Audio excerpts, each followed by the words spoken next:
Hello friends, this is Alpana Singh. तो देखिए friends, आज हम आप सभी लोगों के लिए फिर से सी टेट हिंदी पेडागोजी के लिए एनसीईआरटी बेस्ड क्वेश्चन को लेकर के आए हैं। जो हम महत्वपूर्ण आपके ठीक है 15 क्वेश्चन यानी कि इंपॉर्टेंट रूप से 50 क्वेश्चन को सॉल्व करेंगे। तो चलिए फ्रेंड, देखिए जो लोग अभी तक हमारे चैनल को लाइक एंड सब्सक्राइब नहीं किए वो लोग कर दीजिए। हमारा चैनल है @learn with Alpana. Okay friends, तो चलिए फटाफट से हम लोग अपने 15 क्वेश्चन को कंप्लीट करते हैं। ये आपके एनसीईआरटी प्लस पेडागोजी के क्वेश्चन है। ठीक है, तो चलिए देखिए सबसे पहला क्वेश्चन हमारा क्या है। पहला क्वेश्चन है हमारा फ्रेंड्स की भाषा विकास के संदर्भ में बच्चों द्वारा इस्तेमाल किए जा रहे शब्द और शब्दों के संयोजन क्या कहलाते हैं। ठीक है, भाषा विकास के संदर्भ में जो बच्चों द्वारा इस्तेमाल किए जा रहे हैं शब्द और शब्दों के संयोजन क्या कहलाते हैं। पहला ऑप्शन है फ्रेंड्स आपका स्वनिम, दूसरा है ग्राह्यता, तीसरा है आपका उत्पाद और चौथा है फ्रेंड्स बोध। तो देखिए फ्रेंड्स, जो बच्चों के द्वारा इस्तेमाल किया जाता है शब्द और शब्दों के संयोजन वो आपके उत्पाद कहलाते हैं। ठीक है, सबसे करेक्ट ऑप्शन आपका थर्ड हो जाएगा। अगला क्वेश्चन है फ्रेंड्स कि शब्द और शब्दों के संयोजनों के अर्थ को समझने से संबंधित भाषा के घटक किस रूप में जाने जाते हैं। ठीक है, यहाँ पर फ्रेंड्स आपको बताना है कि शब्द और शब्दों के संयोजन के अर्थ को ठीक है समझने से संबंधित जो भाषा के घटक हैं वो किस रूप में जाने जाते हैं। तो पहला ऑप्शन है फ्रेंड्स ध्वनि विज्ञान, दूसरा है अर्थ विज्ञान, तीसरा है आपका व्यवहारिक और चौथा है फ्रेंड्स व्याकरण। तो देखिए फ्रेंड्स, इसका जो सबसे करेक्ट आपका जो ऑप्शन हो जाता है वो आपका है व्यवहारिक। ठीक है, यहाँ पर देखिए जो शब्दों और शब्दों के संयोजन के अर्थ को समझने से संबंधित भाषा के घटक व्यवहारिक रूप में जाने जाते हैं। ठीक है, चलिए अगला क्वेश्चन देख लेते हैं फ्रेंड्स। हमारा अगला क्वेश्चन है फ्रेंड्स कि बच्चे जैसे जैसे पर्याप्त शब्द भंडार अर्जित कर लेते हैं, भाषा खाली स्थान उपकरण बच्चों को व्याकरण सम्मत शब्दों के प्रयोग और सुने जा रहे वाक्यों का अर्थ समझने में मदद करते हैं। ठीक है फ्रेंड्स, जो आपके भाषा डैश उपकरण है ठीक है बच्चों को व्याकरण सम्मत शब्दों के प्रयोग और सुने जा रहे वाक्यों का अर्थ समझने में मदद करते हैं।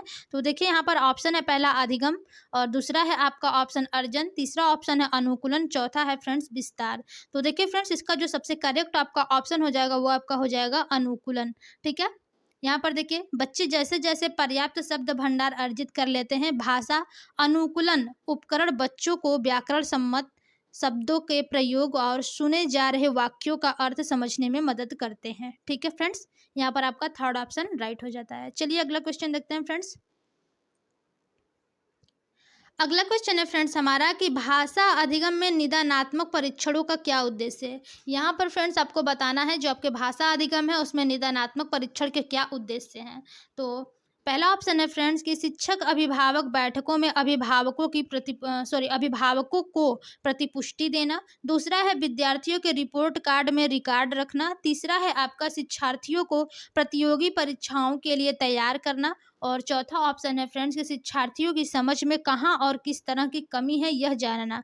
ठीक है, तो यहाँ पर देखिए फ्रेंड्स जो आपका सबसे करेक्ट ऑप्शन हो जाएगा कि निदानात्मक परीक्षण के क्या उद्देश्य हैं फ्रेंड्स। तो यहाँ पर सबसे पहला ऑप्शन है कि शिक्षक अभिभावक बैठकों में अभिभावकों को प्रतिपुष्टि देना, यही आपके फ्रेंड्स निदानात्मक परीक्षण के उद्देश्य हैं भाषा अधिगम में। ठीक है, तो सबसे करेक्ट ऑप्शन आपका फ्रेंड्स 1 हो जाता है। ठीक है, पहला। चलिए अगला क्वेश्चन देखते हैं फ्रेंड्स। हमारा अगला क्वेश्चन है फ्रेंड्स कि पूर्व बाल्यावस्था में भाषा विकास ठीक है पूर्व बाल्यावस्था में भाषा विकास और साक्षरता विकास से क्या आशय है। यहाँ पर फ्रेंड्स भाषा विकास और साक्षरता विकास से क्या आशय है आपको बताना है किस अवस्था में, पूर्व बाल्यावस्था में। ठीक है, तो पहला ऑप्शन है फ्रेंड्स यहाँ पर दोनों की एक ही अवधारणा है और दोनों एक दूसरे के पर्यायवाची हैं। ये फ्रेंड्स बिल्कुल गलत है कि दोनों की एक ही अवधारणा है। ठीक है, भाषा विकास और देखिए जो साक्षरता विकास ये दोनों अलग अलग हैं। ठीक है, देखिए यहाँ पर दूसरा है कि दो भिन्न भिन्न अवधारणाएं हैं और आपस में कोई संबंध नहीं है। ये भी देखिए आपका फ्रेंड्स अलग गलत है क्योंकि देखिए जो ये तो भिन्न भिन्न अवधारणाएं हैं बट ऐसा नहीं कि इनमें कोई संबंध नहीं है। ठीक है, दूसरा है दो भिन्न भिन्न अवधारणाएं हैं और एक दूसरे के स्थान पर प्रयुक्त हो सकती हैं, ये तो ठीक है। चौथा देखते हैं दो संबंधित अवधारणाएं हैं जो एक दूसरे के स्थान पर प्रयुक्त नहीं की जा सकती, गलत। सबसे करेक्ट ऑप्शन आपका यहाँ पर थर्ड हो जाता है कि दो भिन्न भिन्न अवधारणाएं हैं एक दूसरे के स्थान पर प्रयुक्त हो सकती हैं, कौन, भाषा विकास और साक्षरता विकास। ठीक है फ्रेंड्स, तो यहाँ पर आपका देखिए थर्ड ऑप्शन राइट हो जाता है। चलिए अगला क्वेश्चन की ओर चलते हैं और देखते हैं हमारा अगला क्वेश्चन क्या है। देखिए फ्रेंड्स, यहाँ पर हमारा अगला क्वेश्चन है कि निम्नलिखित में से कौन सा उपागम प्रभावशाली और सार्थक स्थितियों में लक्ष्य भाषा में व्यवस्थित प्रदर्शन और सावधानी पूर्वक चयनित एवं स्तरवार व्याकरणिक रचना का अभ्यास है। ठीक है, यहाँ पर आपको बताना है कि इन चारों में से, ठीक है, कौन सा उपागम है जो प्रभावशाली और सार्थक स्थितियों में लक्ष्य भाषा में व्यवस्थित प्रदर्शन और सावधानी पूर्वक चयनित एवं स्तरवार व्याकरणिक रचना का अभ्यास है। ठीक है, तो पहला आपका ऑप्शन है फ्रेंड्स रचनावादी उपागम, दूसरा है आपका संप्रेषणात्मक उपागम, तीसरा है संरचनावादी उपागम और चौथा ऑप्शन है फ्रेंड्स समग्र भाषा उपागम। तो देखिए फ्रेंड्स, इसका जो सबसे करेक्ट ऑप्शन हो जाएगा वो आपका संरचनावादी उपागम, यानी कि third option is the right. Okay friends, चलिए अगला क्वेश्चन की ओर चलते हैं। देखिए हमारा अगला क्वेश्चन है फ्रेंड्स कि एक अध्यापक बच्चों को नगरीकरण के, ठीक है, एक कोई अध्यापक है वो बच्चों को नगरीकरण के कारण प्रदूषण, ठीक है, नगरीकरण के कारण एक प्रदूषण एक देखिए विषय है। ठीक है, तो आगे देखिए क्या है, विषय पर मानस मंथन करने के लिए कहती है। यहाँ पर मानस मंथन का क्या तात्पर्य है? यहाँ पर देखिए जो आपकी एक अध्यापक है वो नगरीकरण के कारण प्रदूषण, ठीक है, इस विषय पर मानस मंथन करने के लिए कहती है। तो यहाँ पर फ्रेंड्स आपको बताना है कि जो आपके मानस मंथन है उसका क्या तात्पर्य होता है। ठीक है, पहला ऑप्शन है फ्रेंड्स कालक्रम के अनुसार विचारों को क्रम देना, दूसरा है बिना सोचे विचारे किसी टॉपिक से संबंधित विचार बिंदुओं को नोट करना, तीसरा है फ्रेंड्स अनुच्छेद का उपसंहार लिखना और चौथा है टॉपिक के लिए वाक्य लिखना। तो यहाँ पर देखिए फ्रेंड्स मानस मंथन का क्या अर्थ होता है या फिर क्या तात्पर्य होता है इससे, ये यदि आप लोगों को पता है तो कमेंट कर दीजिए। ठीक है, नहीं तो फिर देखिए इसका सही ऑप्शन हम आप लोगों को बताएंगे क्या होता है मानस मंथन का तात्पर्य। ठीक है, तो देखिए फ्रेंड्स मानस मंथन का अर्थ क्या होता है यहाँ पर कि बिना सोचे विचारे किसी टॉपिक से संबंधित विचार बिंदुओं को नोट करना, यही होता है मानस मंथन। ठीक है, का तात्पर्य। ओके फ्रेंड्स, कि बिना सोचे विचारे किसी टॉपिक से संबंधित विचार बिंदुओं को नोट करना। चलिए फ्रेंड्स अगला क्वेश्चन देखते हैं।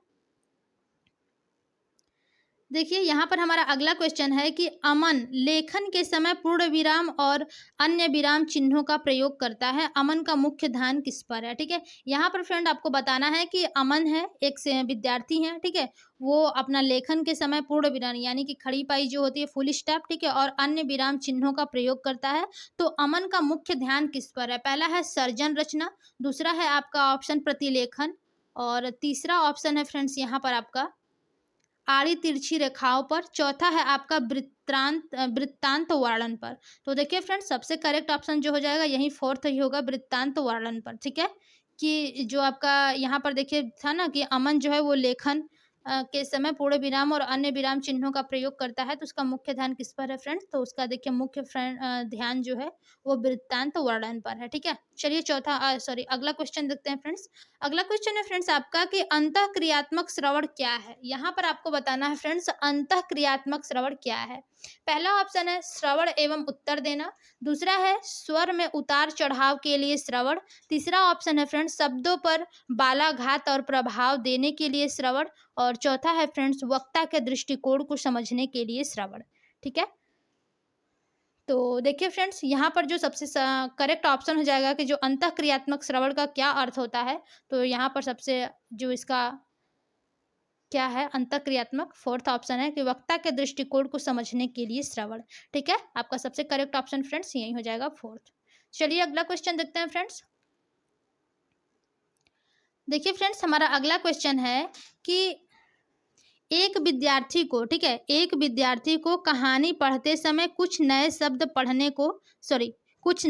पढ़ते को मिलते हैं। ठीक है, यहाँ पर पढ़ने को होगा, यहाँ पर पढ़ते लिखा गया है। ठीक है, पढ़ने को मिलते हैं, वह इन शब्दों का अर्थ नहीं जानता है, ठीक है, उसे क्या करना चाहिए? देखिए यहाँ पर हम आपको बता रहे हैं कि क्या क्वेश्चन पूछा गया है।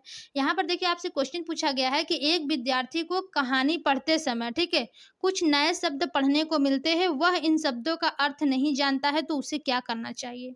यदि आप कोई कहानी पढ़ रहे हैं फ्रेंड्स, आपको उसमें कुछ नए शब्द दिख जाते हैं और आपको उसका अर्थ नहीं पता है, तो आपको क्या करना चाहिए? चलिए देखते हैं ऑप्शन में। ठीक है, पहला है अध्यापक से पूछना चाहिए, दूसरा ऑप्शन है समय पर पठन पूरा करने के लिए शब्द को छोड़कर आगे बढ़ना चाहिए, तीसरा है संदर्भ के अनुसार शब्द के अर्थ के प्रति अनुमान लगाना चाहिए, चौथा है शब्दकोश में अर्थ ढूंढना चाहिए। ठीक है, तो यहाँ पर देखिए फ्रेंड्स जो सबसे करेक्ट ऑप्शन हो जाता है कि आपको अगर अर्थ नहीं पता है तो आप वहाँ पे क्या करेंगे, तो सबसे करेक्ट ऑप्शन जो हो जाएगा आपका फोर्थ हो जाएगा कि शब्दकोश में जो अर्थ है उसको ढूंढना चाहिए। ठीक है, तो इसका फ्रेंड्स देखिए राइट ऑप्शन आपका फोर्थ हो जाएगा। चलिए अगले क्वेश्चन की ओर चलते हैं फ्रेंड्स। देखिए फ्रेंड्स यहाँ पर हमारा अगला क्वेश्चन है कि रचनात्मक आकलन क्या है। ठीक है, रचनात्मक आकलन क्या है। पहला है फ्रेंड्स प्रक्रिया अभिमुखी, दूसरा ऑप्शन है उत्पाद अभिमुखी, तीसरा ऑप्शन है यहाँ पर निपुणता अभिमुखी और चौथा है आपका शिक्षा शास्त्र अभिमुखी। तो देखिए फ्रेंड्स जो आपका रचनात्मक आकलन होता है वो आपका शिक्षा शास्त्र अभिमुखी होता है। ठीक है, सबसे करेक्ट ऑप्शन यहाँ पर देखिए आपका फोर्थ हो जाएगा। ओके फ्रेंड्स, चलिए अगला क्वेश्चन देखते हैं।